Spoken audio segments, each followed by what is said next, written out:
민아의 시사 위키.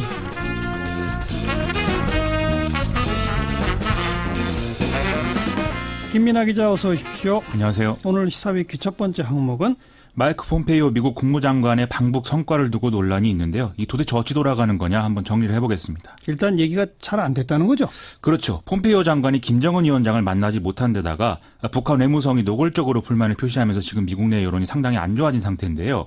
폼페이오 장관은 이 방북하고 나서는 대화가 잘 됐다 이렇게 얘기하다가 북한 외무성이 미국이 일방적이고 강도적인 비핵화를 요구하고 있다 이런 입장을 내놓으니까 우리 요구가 강도라면 전 세계가 강도이다 이렇게 반응하는 그런 상황이 됐습니다. 또 폼페이오 장관은 한미일 외교장관 회담에서 최대의 압박을 유지하기로 했다 이렇게 얘기했는데 그동안 최대의 압박은 좀 자제하던 표현이었는데 이번에 다시 나온 거죠. 그때 북한 들어가기 전부터 좀 좋지 않은 신호가 계속 나오긴 했죠.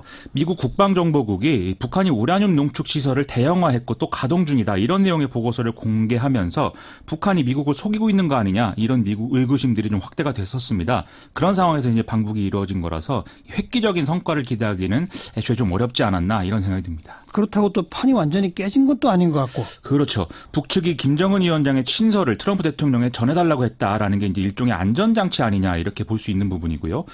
고위급 회담 수준에서 일이 안 풀리면 다시 정상들이 나서서 좀 매듭을 풀어주는 이런 이벤트도 기대해 볼 수 있는 거 아니냐 이런 부분도 있는 것 같습니다.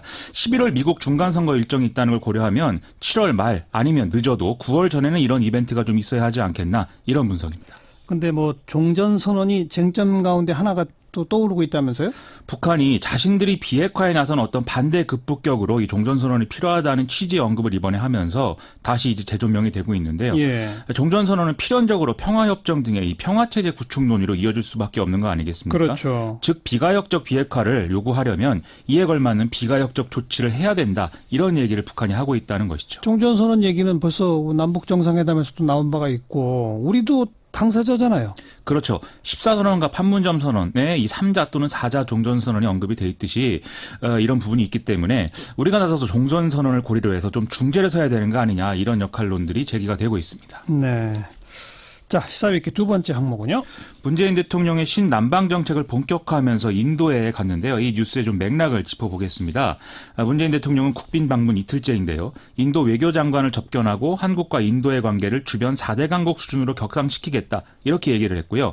또 인도는 신남방 정책의 핵심 대상국이니까 특별 전략적 동반자 관계를 더 내실화하겠다. 이런 얘기도 한 상황입니다. 그 지금 표현하신 신남방 정책이라는 게 뭐예요? 미국, 일본, 중국의 정치 경제적 의존으로부터 좀 벗어나자 이런 취지로 이번 정부가 추진하는 어떤 다변화 전략이 신북방 정책 그리고 신남방 정책인데요. 이 중에 신남방 정책은 시장 잠재력이 큰 인도와 아세안 국가들과의 관계를 개선해서 경제적 실리를 취하자는 데 핵심입니다. 네. 인도는 중국 다음으로 인구도 많고 요새 경제 성장률도 높고 그렇죠? 그렇습니다. 내부적으로는 사회적 불평등의 어떤 모순 이런 것이 여전히 심각하긴 한데 경제력은 아시아 내에서도 2등이다 이런 평가가 나올 정도인데요. 예. 여기엔 또 정치적 측면도 같이 봐야 될 필요가 있습니다. 지금 인도하고 중국은 국경 분쟁 등으로 불편한 사이거든요. 그러다 보니까 이제 다른 국가들이 이제 인도에 러브콜을 많이 보내는데 예를 들면 2016년에 일본이 이제 인도 태평양 구상을 발표를 한 바 있고 여기에 트럼프 행정부가 호응하고 있는 것도 이런 맥락으로 볼 수가 있죠. 이런 상황을 같이 봐야 이 신남방 정책을 좀 총체적으로 이해할 수 있는 상황입니다. 네. 그리고 인도의 삼성전자 휴대폰 공장이 준공식을 한다면서요? 그렇습니다. 거기에 문 대통령이 인도 총리랑 같이 간다고요? 이 뉴델리 인근의 노이다라는 지역인데요. 여기 이제 삼성전자가 1997년부터 진출을 해 있는 상황입니다. 이 지난해 6월부터 8천억을 투입해서 공장 부지를 2배로 확장을 하는 안을 추진하고 있는데 이 고용 창출 효과가 상당하겠죠. 그러다 보니까 양국 경제 협력의 상징과 같은 곳으로 지금 인식이 되고 있습니다. 그리고 여기서 이재용 삼성전자 부회장을 문재인 대통령이 만나느냐 안 만나느냐? 그렇죠.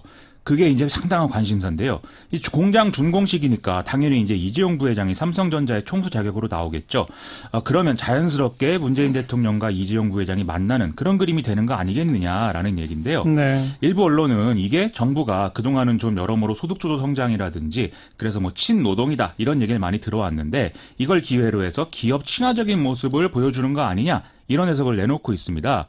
이걸 반대로 얘기하면 시민단체라든지 이런 진보 정치 세력이라든지 이쪽에서는 좀 비판이 나올 수도 있다. 이런 얘기인 것이죠. 네. 그런데 김상조 공정거래위원장하고 전성인 교수하고 한겨레 신문의 인터뷰에서 정반대 주장을 또 했죠.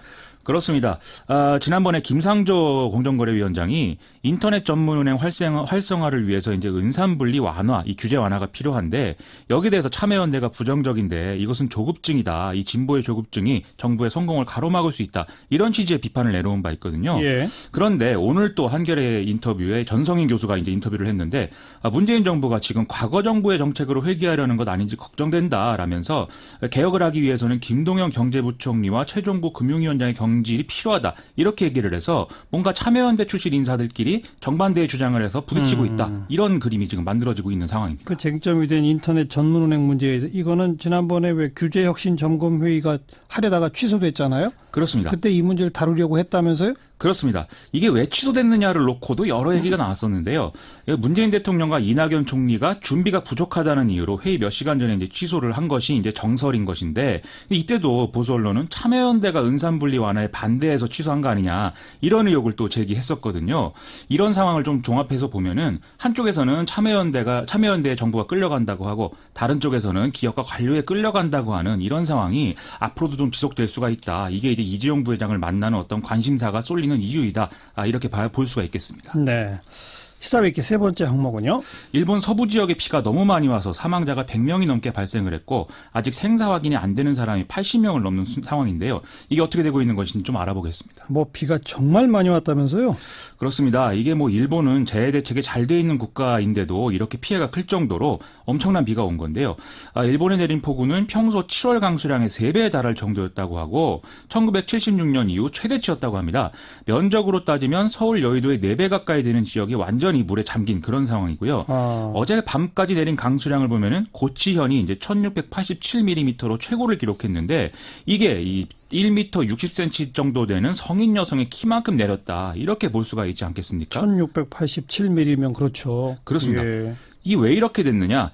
이런 상황은 태풍 뿌라비룬이 이제 그 일본을 좀 강타한 영향도 있겠는데 여기에 대해서 서늘한 오호츠크의 고기압과 뜨거운 북태평양 고기압이 만나서 장마 전선을 형성했는데 이 같은 상황이 같은 지역에 오랫동안 정체가 되면서 이런 폭우가 내리는 상황까지 이어졌다는 것이죠. 그래서 우리는 또 이 같은 기간 동안에 오호츠크의 고기압의 영향 속에서 날씨가 좋았다 이런 얘기입니다. 일본 정부는 지금 어떻게 대응하고 있습니까? 일단 서일본 지역을 특별재해 지역으로 지정하는 등의 적극적인 대응에 나서고 있는데요. 아베 신조 총리는 11일부터 해외 순방에 나설 예정이었는데 이거 연기를 검토한다고 지금 얘기하고 있습니다. 다만 이제 총재 선거 준비하면서 자민당 의원들하고 같이 술 먹었다 이 얘기가 나와서 좀 곤혹스러운 상황이긴 한데요. 이게 정치인이 재해에 어떻게 대응하느냐 이게 중요하거든요. 예를 들면 후쿠시마 원전 사고 때 에다노 유키오 관방장관이 109시간 동안 잠을 안 자고 TV에 나와서 이게 화제가 돼서 지금은 제1야당인 입헌민주당의 대표가 될 정도로 인기가 좋은 그런 상황 아니겠습니까? 예. 잘해야 되는데 어떻게 될지 모르겠습니다. 아베 총리 그 사학 스캔들 문제는 좀 잠잠해졌어요? 최근 여론조사 결과가 나왔는데 아베 신조 총리하고 자민당 내각 지지율은 지금 다시 회복이 되는 그런 국면입니다. 그래서 앞서의 술자리 얘기 이런 거에도 불구하고 총재 선거 전망은 아베 신조 총리 입장에서는 좋다 이렇게 얘기를 하고 있는데요. 재난처럼 또 위기 상황이 오면 특별히 엄청난 잘못이 일어나지 않는 한 현 정부에 또 힘을 실어주는 분위기가 형성이 되는 또 그런 일들이 일본에는 있는 모양입니다.